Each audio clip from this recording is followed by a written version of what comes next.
And we're live. Welcome to Show and Tell, new edition. Monochrome. In honor of our monochrome e-inks that we put in the store today, we're monochrome too. It's Show and Tell. Monochrome with, we have this new camera too. What we were doing is getting ready for our new, we have a couple different shows we're going to do. We wanted to have a new vibe.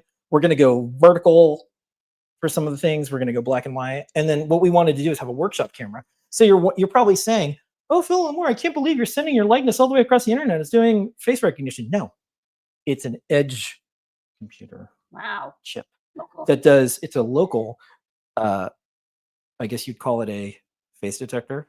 Yeah, I guess. Yeah, face detection. Yeah. And so when you hold your hand up, it stops. So now it stopped. And then when you want it to go again, put your hand up. And I think it takes 2 seconds. And now that's cool. So this is our show and tell portion. But oh, look, if you look over there, there's a Hackaday logo that we drew on a Bantam art frame. And then we made a pelican on a bicycle and other stuff. There's secret things behind here. You can see. Secret. And then there's stuff over here that you're not going to be able to see. We're going to hide it from you. Okay. And then we're going to do the show and tell. Okay. So this is our... people from around the maker community, come on by. Oh, I think I caught you this time. Oh, neat. That's right. I am the most important. That's fine. So I didn't look, and it's cool because it looks like a little robot. He looks really cute. Yeah. I don't know why he has a gender. It looks really cute. And I think what I wanted to do is I want to see if I can mod it so after it sees you, it goes, and we'll let everyone know about this. And we'll maybe do a teardown on it. But we're trying to find the best camera for people that are doing workshops and they have a lot of electronics and it follows you because it's 2025. Why hold a camera? The cameraman job's going on. Sorry, robots chase replacing the cameraman. But let's go to someone who can't be replaced, at least not yet. JP. Hi.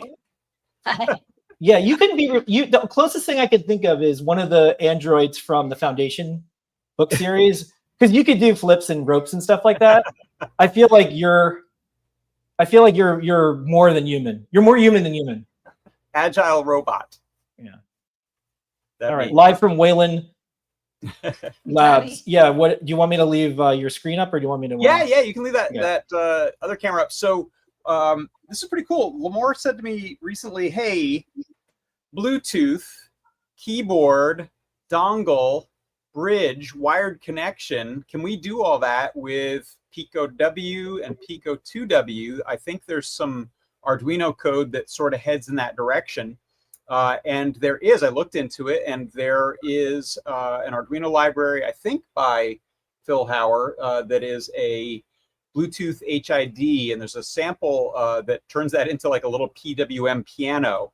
But the key thing is that I've got a Pico, there's one right there, that's a Pico W. And also works with 2W, that is able to pair up with pretty much any standard Bluetooth keyboard. And then since it's plugged in over USB to a host computer, it can act as a bridge. So let me see if you look, I'm over here with no wires, and I'm going to hit enter. I think I'm going to hit enter. There you go. And there we go. I'm controlling that Raspberry Pi back there with a little bridge. Now, of course, a lot of Raspberry Pis could do this without the little bridge, but the reason I'm looking into this is things like the Fruit Jam, other microcontrollers that are hosting. If you want to just inject a little bridge that goes wireless Bluetooth to the Pico and then HID USB, that could potentially also be mouse, that could potentially also be gamepad. I don't think you'll find a cheaper dongle out there than a $7 Raspberry Pi Pico to act as your little Bluetooth host. Yeah, I think this was what we. This was because Mr. Lady Ada had this cool laser keyboard, and he was like, "Oh, can we use this with a Fruit Jam?" And I was like, "Oh, it's Bluetooth, and Fruit Jam has BLE, but it doesn't have Bluetooth Classic, so it's like there's no real way to do it." But I was like, "Oh, but I was like, there's only really one board that has Bluetooth Classic and native USB, and that's the Pico W." And I thought this would be good for especially retro builds. It's there's a lot of computers that are old enough that they don't have Bluetooth, but they are new enough that they have USB. Yeah, exactly. So I thought this would be useful. Also, of course, you could adapt this pretty easily to say Bluetooth keyboard to PS2 or to ADB or to whatever AT, XT keyboard. So I thought that'd be kind of a cool Because again, this is a very weird capability. Most wireless chipsets only do BLE. They don't do Bluetooth Classic, but almost all keyboards are Bluetooth Classic. Yeah. No, it's very fantastic. I'm really excited about how fast that works. It's able to pair just by hitting reset or the boot select button. This is really hard to do too. By the way, this is like nearly impossible on microcontrollers or computers. I really like too that we're unlocking a whole set of keyboards. So as we kind of get into like terminal land, when people playing around with LLMs and doing more things with Fruit Jam and IRC, like that text world seems to be coming back in a way. Yeah, having a variety or a menagerie of keyboard seems like a good idea. We have all those weird keyboards that we're digging out of storage. Yeah, it's also really good for accessibility, where it's like if you have something that's your accessibility device and you want to keep it, the thing that does the processing, you want to keep that waterproof.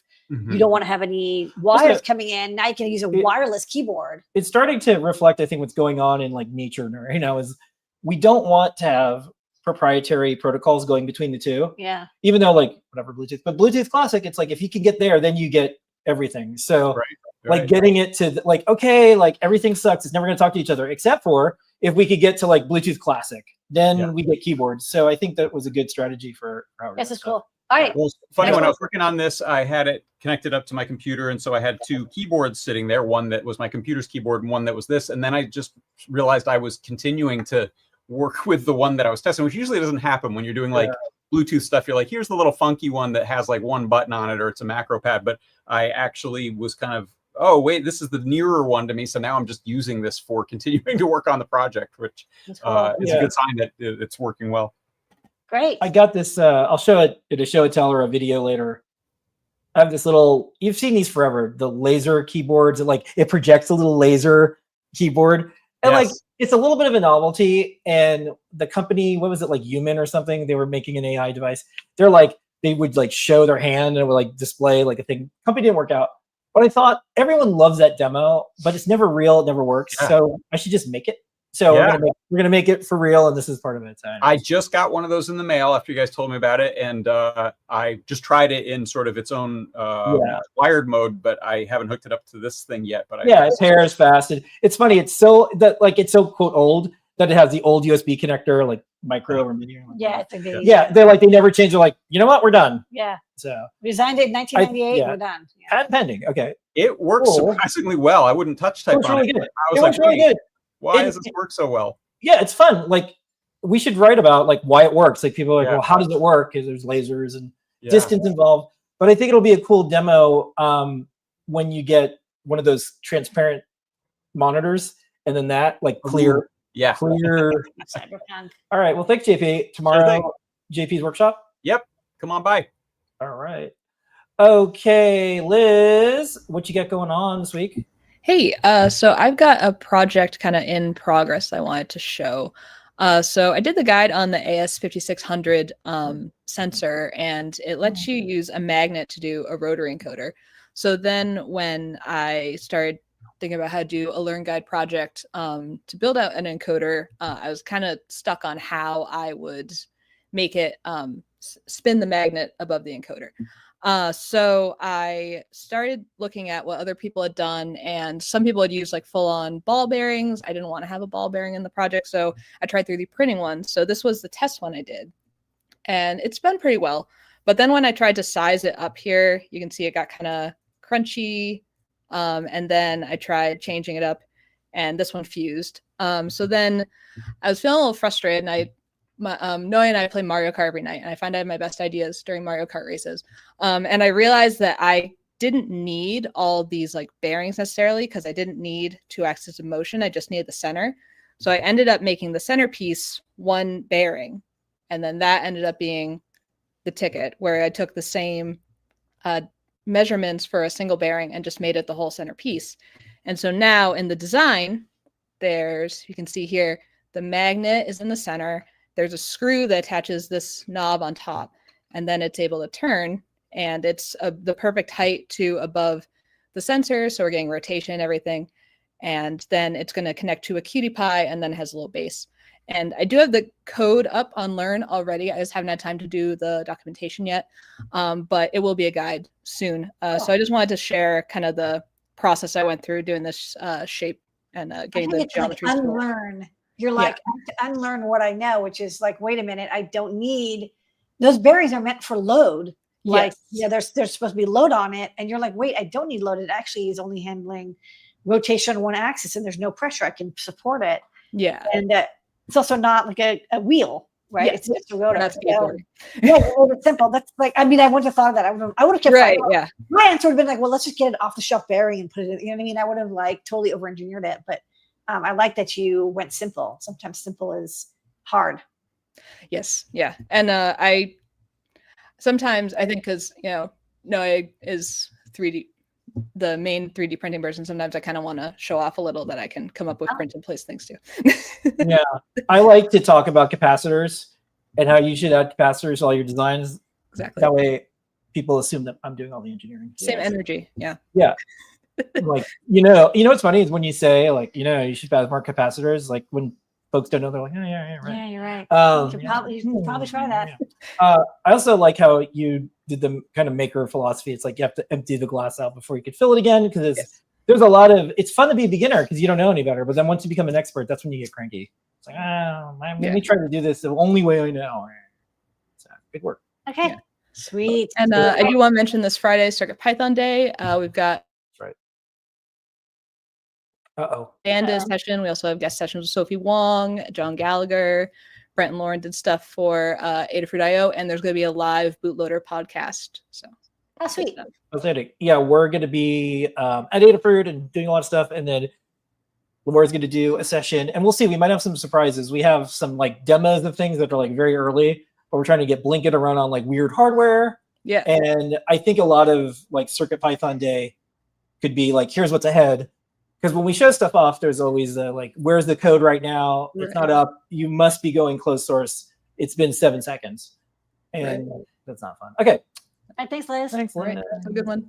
All righty. And here's Liz's project that I was trying to add it in the stage. Didn't do it. Oh, cool. Let's go to Cooper, who's bringing it in black and white. Thank you so much. I love this. Uh-oh. Wait. But you don't have any audio. Oh, Cooper. Oh, you come up dressed to kill, but no. How about now? Oh, that there sounds. We go. I thought I'd join y'all in solidarity. So good and look so good. Why do you got a good mic? Why do you sound so good and look so good? What's the secret? Fancy mic. That's the perks of doing audio work. You end up with a fancy mic. Yeah. And skincare. So as a bunch of other Pythonistas last week got our hands on the Fruit Jam. Yeah. And I have been jamming it up. And I figured I'd show off my first game for the device. I got to say, I've been having a great time with it. It's kind of cool to see all the components of CircuitPython kind of slot together. So it's a computer, and thank you for noticing. We were talking about like there's the Playdate, which is like a physical device that like got people into like, okay, this is like a Game Boy, but I can do stuff with. And then there's Fruit Jam, which is like it's a console that you could do anything with, and it's like like you can plug hardware into, you can do things, and I like the two of them together to get people into homebrew. It has the same vibes. Yeah, and I mean, I probably should show off the game, but I really found that it's somewhere in the middle, because I love working with Atari, Commodore, whatever, but they have like a lot of limitations, and this is really strange because like you have limitations, sure, on the graphical end, but then you have so much else you can work with. It's like Python itself. It's like Python. It's like, I can like do a little art really quick, but then I can like spend my entire life getting the next decimal place on an electron with CERN. It's like so retro. Exactly. It's like retro. Yeah, you could do anything. Yeah. You could really like go as far as you want. And I like that it's like a Nintendo, when you're younger, it's okay, but then when you're older, it leaves you like wanting to do something with it. So I feel like Fruit Jam fills that. It's like, well, I want to like change a game or mod a game or do a game. So, yeah, sure. Anyways, and I feel like you can achieve these things much faster than like, oh wow, I have to learn all these registers and bit masks and stuff. I tried to like when we saw Corey Archangel, which is a really cool New York artist who does Nintendo cartridge. Like he did Clouds. He just took the Super Mario. Mario Kart. Yeah, he took the Mario Kart game No, it was Super Mario, and just all it is clouds. You plug it in, and it's just it's beautiful. And so we want to do that. So yeah, I'm sure we could go on and on. Yeah. Anyways, but yeah, let's get to the game. Yeah. Okay. So y'all may have seen this. I posted a playground earlier today, and I've been kind of, poking it around. I was going through Fruit Jam OS when I first got the device. I was like, "Where's Tetris, y'all? Where's Tetris?" Yeah. So you got to. Now I will say I was able to get sound working on here. There's a background soundtrack. There's sound effects, all this kind of stuff. I was not able to figure out OBS how to pipe that in, so there's going to be no sound today. But I do have a playthrough video demo on the playground guide, a little YouTube video, if you want to hear some of the tunes. I have to say I was very impressed with how well, because everything's generated with SynthIO sound-wise, how well that runs in addition to all the display I/O, USB host stuff. In fact, by the way, big shout out to Sam Blenny. I think he and I have been working a lot on the USB host gamepad stuff and refining that. So it's pretty cool. The game, you just need a Fruit Jam. This is like E3. Yeah, E3 exactly. Yeah. Oh, I'll go through it. Yeah, do the walkthrough. But it'll work with different gamepads, also keyboard, no mouse support. Not that we couldn't have done it, but it's just like I didn't know what you would do. Good work on the video layout. I like that you're in the game. I know. I can move myself around. Yeah, this is great. Yeah. Okay. So it's basic Tetris. Like all the classic rules are there. All the point calculations, etc. Like I did my best to make it feel very similar, right? Except we have a few little fun bits. Obviously, color. We have. I'm calling it Fruitris because I just figured that made sense. Yeah. And we have a big drink on the side. So let's say this is just flavor. I guess you're working at a milkshake bar, right? You got to fill up your milkshake, right? I don't know. Yeah. That's what I'm working with now. And then I have this beautiful little robo guy in the corner that lets you know how you're doing. Clearly, he's not impressed right now. But by the way, another shout out to my partner Samantha. She did a lot of the work here on the artwork, and I love the background graphics too. Like this is the official game of There Will Be Blood. What? I drink your milkshake. I wish I was familiar, but I am not. Yeah, so everything works really great. It feels like Tetris. I don't know how else to tell you. Oh, I like the little the ghost characters. That's great. Yeah, the indicator, because it's difficult, especially with how tall it is sometimes to line it up. I will say there's a little bit of leeway. So if I do what's called a hard drop, which is where it goes down, you actually have a moment, like another cycle, where you can still move it. I'm not sure if that's standard within Tetris, but it felt I would mess up too often otherwise. You can soft drop, you can rotate them to your heart's content. There's a bunch of stuff in place to make sure everything works well. It feels good. Honestly, I got 22,000 here. It starts out, the default high score is 10,000. Wow. But it's easy to get sucked in. That's all I'll say. And you'll see as we start filling up, our guy, he's still pretty happy, our little robo guy, but then he's going to get worried pretty soon. He's like, you're not doing so great. No. Oh, I like the fill out thing in the classic. I know. I swear I've seen that. I think it's either the NES or Game Boy or something does that, and I just figured that made sense. Game Boy does it. Yeah, all this was super easy to do with display I/O, tile grid, bitmap loading, all that stuff, palette stuff. Yes, go ahead. What's funny? I had to stop the camera from moving. I thought you had a question. Welcome to 2025. No, it just got you again. Yeah. You put your hand up. You put your hand up, it stops it. No, now it's again. Anyway, I'm just about done with this, so I'll be talking with Tim a little bit about if y'all want it in Fruit Jam OS or something. We'll see. Yeah, add it.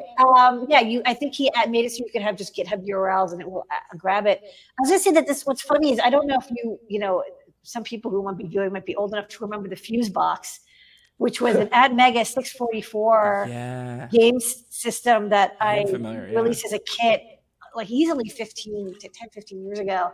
Mm-hmm. And it was awesome because we did get, it had Nintendo, Super Nintendo gamepad input. It had audio output and it had S-video as well. And you could do stuff like Tetris, but it was all in Arduino, and it was just unbelievably hard. Or it was in C, I don't remember which one, but it was like one of the issues was, and I keep telling people this when they design game systems, and they were like, I'm going to design a game system kit. I say, nobody ever actually can write games. Like, you think you made this cool game system, but if it's really, really hard to write games and nobody's going to do it, they just run emulators. And so what's funny is the Fruit Jam, I was purposefully, it's cool to go to game, but I was purposely not positioning it as a writing a game system because I didn't want to have that curse of I expect people to write games and they don't.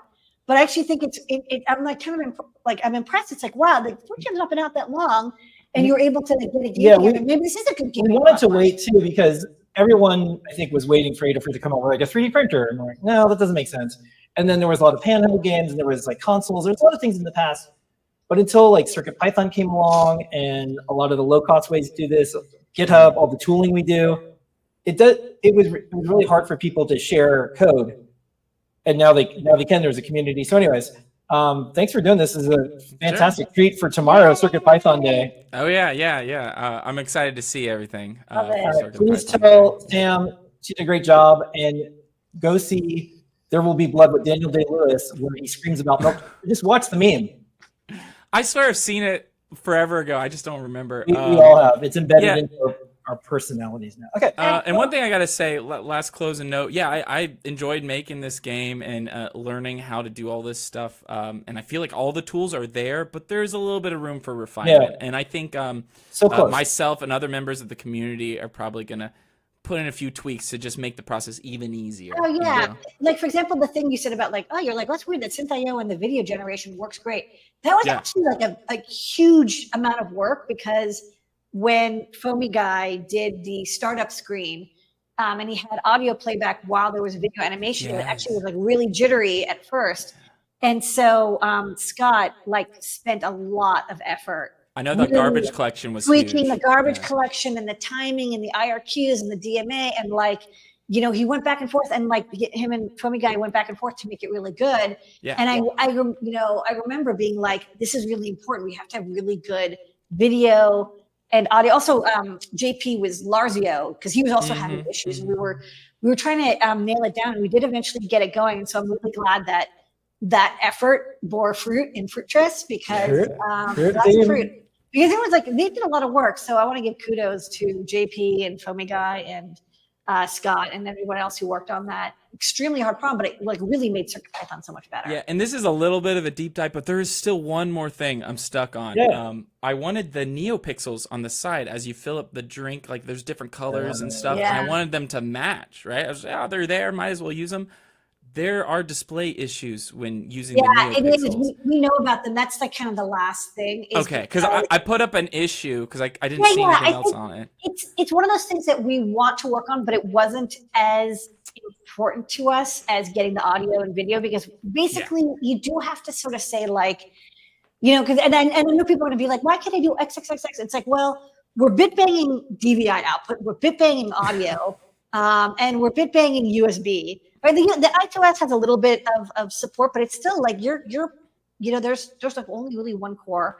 There's a whole lot going on. If you do Wi-Fi, it's not like a computer where you have co-processors are going and handling it. We are really handling every key press, frame generation, and so I'm very impressed with what we can do. But it's it is at the limit. I think we'll probably be able to improve NeoPixel.